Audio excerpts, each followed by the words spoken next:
ఈ దినవాక్య ధ్యానాంశం. నీ బిడ్డలను ఏం చేయబోతున్నావు? కుమారులు యెహోవా అనుగ్రహించే స్వాస్యము, గర్భఫలం ఆయన ఇచ్చే బహుమానమే. కీర్తన గ్రంథము 127:3. జాన్ వెస్లీ ఇంగ్లాండ్ దేశాన్ని సువార్తతో గడగడలాంచిన ఓ గొప్ప సువార్థికుడు. జాన్ వెస్లీ యొక్క సహోదరుడు చార్లెస్ వెస్లీ.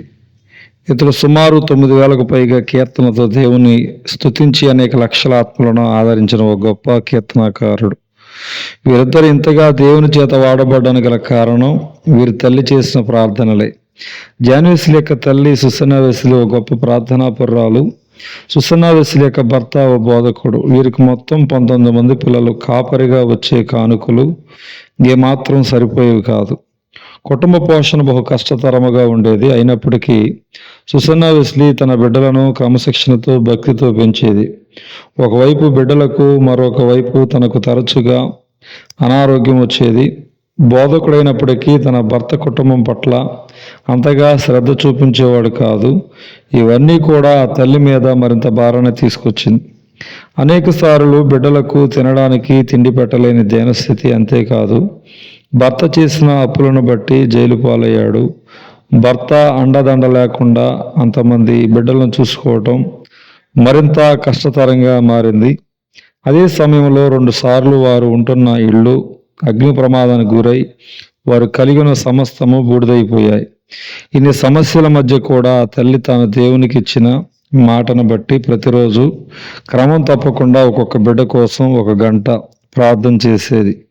అనుకూల పరిస్థితుల మధ్య బాధ్యత కలిగిన తల్లిగా, ప్రార్థనాపరురాలైన తల్లిగా దేవునితో కనబరుచుకుంది. ప్రపంచానికి గొప్ప సేవకులను అందించగలిగింది. ఎన్నో ఆటంకాల మధ్య, అనుకూల పరిస్థితుల మధ్య 10 మంది పిల్లలను, 19 మంది పిల్లలతో 9 మంది చిన్న వయసులో మరణించారు. ఆత్మీయంగా పెంచడం మామూలు విషయం కాదు. శారీరక, మానసిక బలహీనతల మధ్య ప్రతిరోజు ఒక్కొక్క బిడ్డ కోసం 1 గంట అయినా ప్రార్థించడం నిజంగా అద్భుతం. ఈ రోజుల్లో 1 లేదా 2 బిడ్డలను ఆత్మీయంగా క్రమశిక్షణలో పెంచటం, వారి కోసం పట్టుమని 10 నిమిషాలు ప్రార్థించడం చాలామంది తల్లులకు కష్టమైపోతుంది.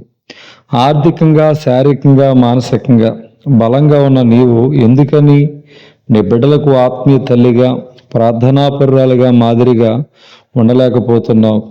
ఈ లోక సంబంధమైన ముచ్చట్లలో, అందచందాలలో పడి నీ బిడ్డల భవిష్యత్తును నిర్లక్ష్యం చేస్తున్నావా? ఈరోజు నీ బిడ్డలు ఏమై ఉన్నారో అది దేవుడు నీకు ఇచ్చిన బహుమానం.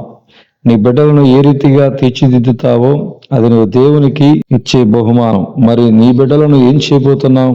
ఒకసారి ఆలోచించు. దేవుడి కొద్ది వాక్యం దేవుడు దీవించునుగాక. ఆమేన్.